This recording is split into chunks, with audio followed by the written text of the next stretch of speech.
Sarah, effectivement, est-ce qu'on t'a conseillé effectivement d'essayer de te préserver au maximum, de travailler le plus possible en amont et aller les 2, 3 derniers jours peut-être de relâcher, de couper un petit peu? Ah oui, oui, c'est quelque chose qui est conseillé parce qu'en fait, le problème, c'est que si on fait des révisions de dernière minute, déjà, ça va pas de valeur ajoutée à part si on n'a rien préparé. En plus, ça ne fait qu'augmenter le stress. Moi, personnellement, c'est quelque chose que j'ai fait pendant toutes mes années lycée. C'est-à-dire que je révisais mes contrôles bah, le week-end d'avant.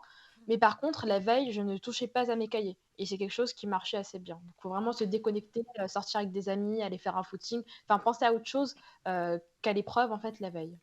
Shadrach, comment on prend confiance, comment on lâche prise, Shadrach, effectivement, et toi, que conseilles-tu à tes élèves?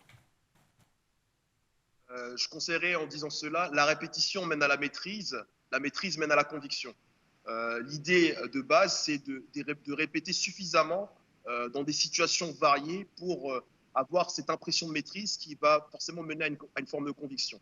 Et ensuite, il y a aussi un autre point qui est que pour que l'on puisse réellement savoir si ce que l'on dit et ce que l'on pense dans ce cadre-là tiennent la route, il faudrait faire face à une forme d'hostilité.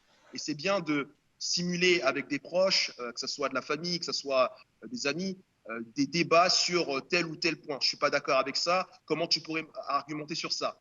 L'idée, ce n'est pas simplement d'être sarcastique, non. C'est justement par cet exercice d'échange sincère et transparent, l'individu va pouvoir forger son caractère et forger sa personnalité. Et le jour J, sachant que ce ne sera pas un débat, ce sera plutôt un monopole de la parole, va être capable d'anticiper même les questions et d'argumenter par conséquent.